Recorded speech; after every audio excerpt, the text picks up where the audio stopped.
Today I fucked up by dyeing my hair before my elope. Okay, first mobile, plus English is not my best. Still it's funny. Tomorrow is a big day. It is the day I have a great idea, to just fix my hair. On my own. When there's no working hairdresser around. I first discolored my hair, then put dye on it. Now I'm a leopard. Result is incredible. There is bow today I fucked up a blonde zone right on top. Down the road, there's patches of bright red, and there's still my bow today I fucked up a brownish natural color. Even if I wanted, I would never be able to make that. I've made myself clown, just day before our important date. To finish picture, I'm in end of 7-month pregnant. Very big, very fat. Hair is just top of ice cream. To clarify, I really enjoy what happened. For sure I will have a proof for my low to never, ever make hair changes before important dates. TL Doctor, I'm a clown now. Update, as I promised, there's a pic. When I got married, though I didn't elope, I looked awful. We got married, I looked like a homeless person, scraggly beard, sort of long hair, but since I was going bald at the time it looked bad. It is something that I look back on and laugh. Such is life. Smiley face. Pictures or it didn't happen. It's way too bad. But, I will try to post it tomorrow, when light is better. Hair. I'm happy you're seeing the funny side of it. I like your English, thumbs up, hugging face. You're a calico. Need to see the pics. Today I fucked up unknowingly asking Filipino couples if they eat pussy. Not today, but ongoing for about 5 years, until finally a kind Filipino man corrected me. I am a timeshare salesman, and when we first sit down with our prospective couple, the first thing you want to do, as in any sales job, is to simply warm up with the couple by having some small talk, getting to know them. I live in the United States, but about 3 or 4 times a year, I'll be seated with a Filipino couple. Ever since I saw an episode of Bizarre Foods with Andrew Zimmern where he eats a partly developed duck egg called balut, I'll casually ask them if they eat balut, the duck egg thing. They will usually look at me, think for a second and answer whether they do or not. I never really noticed embarrassment from them, but I did notice over the years that sometimes they would giggle for a while after I brought it up. Usually I'd say I never have, but I think I'd try it. This went on for at least 5 or 6 years, until about 2 years ago. I'm again seated with the young beau. Today I fucked up a Filipino couple, and at some point in our warm-up conversation, I go to my usual "So have you eaten balut?"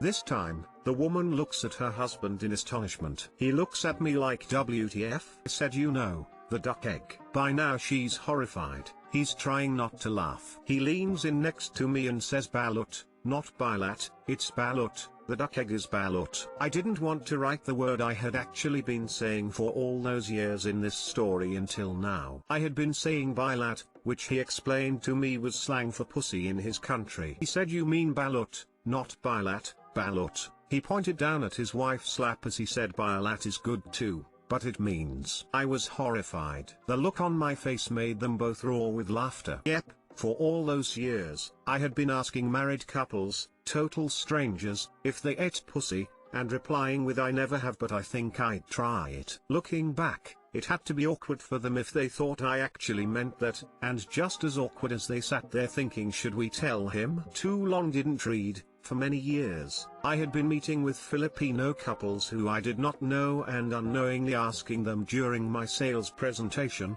if they ate pussy. So, how's the bilat? This is wonderful. It's funny, I'm wondering how many of these couples are still telling the story to their friends and family from their point of view. Oh my god, for sure that story of yours would be told in a lot of gatherings even after many years. LOL Filipina here. Nice to know, smiley face.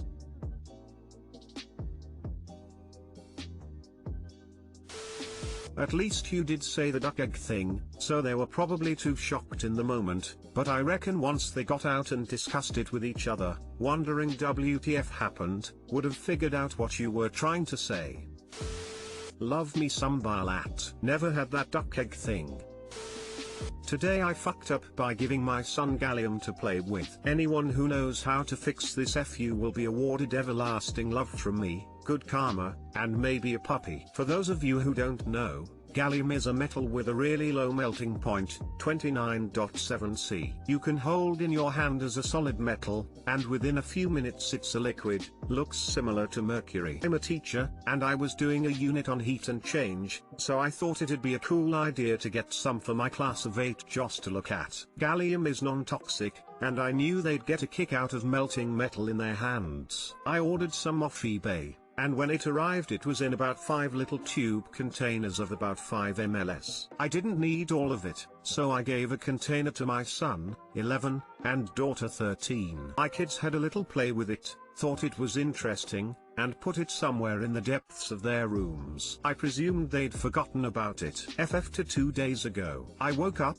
as one does, needing to go to the toilet. In the bathroom I noticed, on the black tiles, a silvery substance, but didn't think much of it until about an hour later, when my son came bounding out of his room, dressed in his school uniform. His face was completely grey. I mean, his entire face was a mottled, grey color. He looked like he had worked a lifetime in a coal mine and then rolled in ash. He would have made a fantastic decomposing zombie extra. Unbeknownst to me, he had rediscovered the gallium the afternoon before, and was playing with it before he fell asleep in his bed. It had melted with his body heat, and he'd spent the entire night inadvertently rolling in it. It was only a tiny amount, but it had covered him. Of course I scrubbed his face, growled a bit, and sent him to school. We washed his sheets and remade his bed, thinking that our issues with the gallium were all sorted. They were not, dear reader. Not even close. After school, he had a bath. The entire bath had a black ring around it,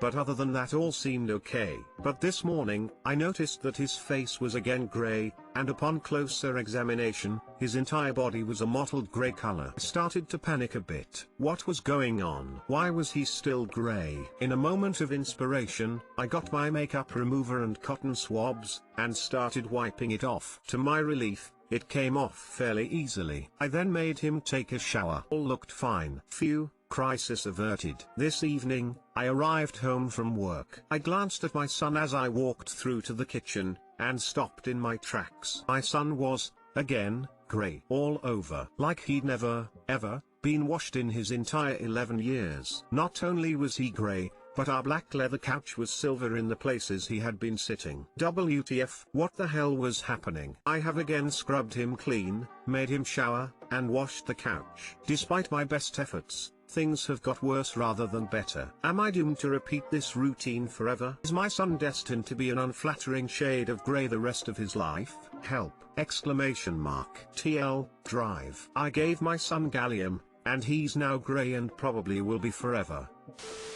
Try phoning your local poisons hotline and asking them. Yes, it isn't poisonous, but they might be able to help. Or the local university's chemistry faculty. I could see an undergraduate spilling it everywhere, too. Go see a doctor. It sounds like he's absorbed the gallium through skin contact and it's now leaching out over time. Continue washing with soap and water, and encouraging him to pee. Also, recommend getting rid of the mattress because that's probably irretrievably contaminated. Gallium is not my area of research, but now I want some. Not going to roll in it though. Flip the mattress. Flip the kid. A couple years ago my father gave me some gallium that I promptly forgot about, left in my pocket, and sent it through the laundry. Due to the fact the gallium melted and a thin layer was on every surface of the washer and dryer, it took several weeks of repeatedly washing any contaminated clothing before we got it all under control. You are most likely suffering a similar fate. Best of luck. Edit punctuation.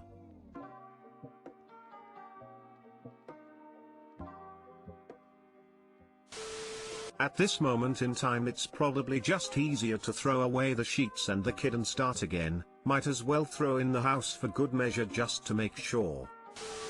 I know if you spill it, you can use scrunched up aluminium foil to clean. But I don't think that'll work here. I know the MSDS for it states soap and water to remove from skin.